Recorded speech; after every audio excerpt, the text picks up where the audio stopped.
May hindi nakakaalam guys, so magdedebo yung anak natin. So titingin tayo ng ganito. So ang gusto ko, color white. So ito yung nagustuhan namin. Mahal na mahal ka namin. So ito yung gift namin sa'yo.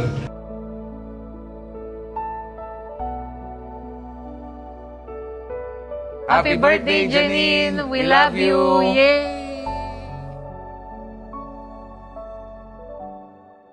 So guys, ngayong araw, December 26, commute kami guys. So may kukunin kaming sasakyan. VinFast North EDSA. So may hindi nakakaalam guys. So magdedebo yung anak natin. So titingin tayo ng ganito. So ang gusto ko, color white. So ito yung nagustuhan namin. So sa may hindi nakakaalam, electric car, EV siya, 4-seater, pero 2-door lang. So nagustuhan namin to guys kasi maiksi lang siya. Tapos para siyang maliit na FJ Cruiser or parang jeepney. Tapos mataas ang ground clearance niya. Syempre may cons dito guys kasi 215 km lang ang tatakboy niya sa isang full charge. So okay lang din yun kasi service ng anak ko, debut niya sa December 28, ito ibibigay natin. Sakto lang yan kasi hindi siya makakalayo, no? So pinakamalayo niyang lakwat siya hanggang Tagaytay lang. So si Ma'am Ivy, so yung page niya lalagay natin sa baba. Pagka kailangan niyo ng VinFast, so pwede kayo mag-inquire kay Ma'am.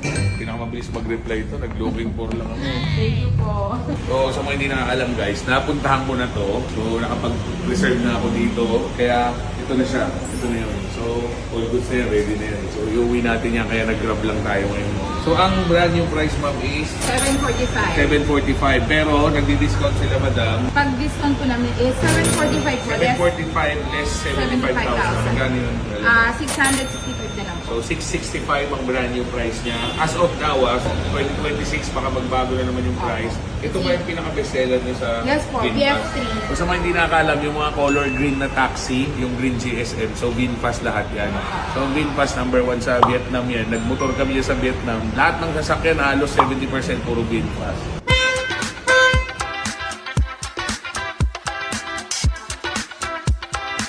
Laruan ba yan? So guys, all goods na kami. So ito na yung unit na kinuha natin. So super fast transaction, no? So same day release, time check, alas 4 pa lang release na kami. Ma'am, thank you ah. Maraming salamat po. So pag kailangan nyo ng VinFast unit, so message nyo si ma'am. Thank you po, sir. Thank you po. Ma'am, thank you po. Thank you po. Sir, thank you po. Yun. So guys, ngayong araw, December 28, ngayong araw po yung debut ng anak ko na si Janine. Ngayong araw din natin i-reveal yung regalo ko sa kanyang electric car. At ito na nga po yung mga sumunod na nangyari. Iya ako. Palakpakan na natin si Daddy Jeff. So kanina, habang tinitingnan ko si Janine, nagulat ako kasi ang tanda ko na pala talaga. Dalaga-dalaga ka na, sobrang bilis ng panahon. Naalala ko lang dati, nung buntis mama mo, kasi takot na takot ako, hindi pa ako handa. Kasi iniisip ko kung kakayanin ko pa, papalaki ka ng maayos, dahil wala naman kami that time, at parakit-rakit lang kami. Ganun pala, pag alam mo magkakaanak ka na, lahat kaya mong gawin. Wala kaming sinayang na oras, walang pinipiling trabaho, basta pagkakakitaan. Kahit nung pinanganak ka sa ito, mo. Wala. Kahit nung pinanganak ka, Tito Empoy mo yung nag-service sa amin, papunta sa ospital. So, ultimo pang deposit sa ospital, kulang yung pera ko. Dahil yung nag-iisang motor ko na binibenta ko, hindi pa nababayaran. Kaya nagpahiram sa akin yung kaibigan ko na 10K, college friend ko si Mark Paraso, na wala siya dito ngayon, nasa Malaysia siya. So, nabenta naman yung motor the next day, kaya nabayaran ko naman yung ospital. Siyempre, pagka-uwi nun, ako racket pa rin. Yung kapatid ko, nurse naman, yung punong abala sa pag-aasikaso sa'yo. So naalala ko din, pag pinapacheck up namin si Janine, yung baby ka pa, naka-scooter lang tayo, at pag nakita ko ng kumpare ko at classmate ko na angkas ka namin ng mama mo, pinapagalitan kami. Kasi gusto niya, magsabi ako sa kanya, at sasamahan niya kami papunta sa clinic kung saan nagpapacheck up si Janine. So pare, na-appreciate ko sobra yung ginagawa mo. Eric Wong, so madalas ka din namin iniiwan kila Tito Bobe, kila Tita Days.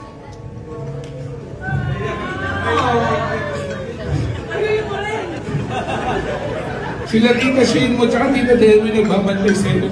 Kasi kailangan namin rumakit ng mama mo. Minsan natin gabi ka na namin susunduin. O minsan kinabukasan na. Pero ngayon, nauna ka pa magka-jowa doon sa dalawang tita mo. Nag-aalaga sa'yo. Pwede mo ba natin tayuin si Tita Shane, tsaka si Tita Dayan? So, isa yun sa nagpalaki sa kanya. Lagi siyang namin iniiwan doon. Hanggang mag 10 years old siya, lagi namin siya iniiwan doon. So, fast forward, ngayon, legal age ka na. Di kailangan maging matalino. Asado ka ay sapat na. Kayo yung driver ng sarili ninyong sasakyan. Kayo mamimili ng daan papunta sa future nyo. Nandito lang kami, mga magulang nyo, para maging guide nyo. Para hindi kayo maligaw at mas mapadali yung daan nyo papunta sa success. Kasi kami, napagdaanan na namin yan at ayaw na namin masayang yung oras nyo pag namamali kayo ng daan. Kaya huwag nyo isisisi sa magulang nyo o sa ibang tao kung nasan kayo, paglaki nyo. Ang wish ko sa iyo, anak, una, huwag ka makakalimot kay Lord at sa amin ng mama mo at mga kapatid mo. At sa lahat ng tumulong sa iyo, sa mga kaibigan mo, kaya i-treasure mo lahat ng mga kaibigan mo at mga nakikilala mo sa buhay. Puro kalokohan man kayo ngayon, pero pagdating ng time, na kayo din yung magtutulungan. So ulit, happy birthday sa iyo, Janine. Mahal na mahal ka namin. So, ito yung gift namin sa iyo.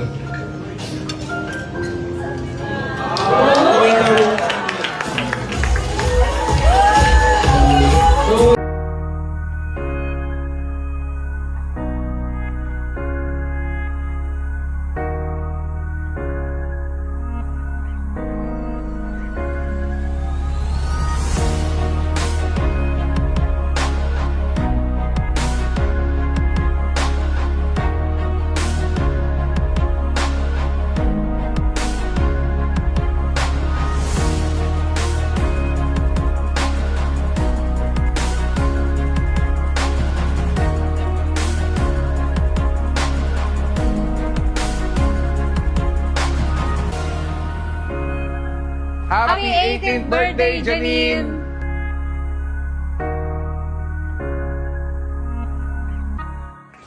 So, hindi ka na mag-aangkas every time papasok sa school mo or uuwi galing school mo. Pero dahil wala kang palisensya, ako muna gagamit niyan. Good luck, thank you.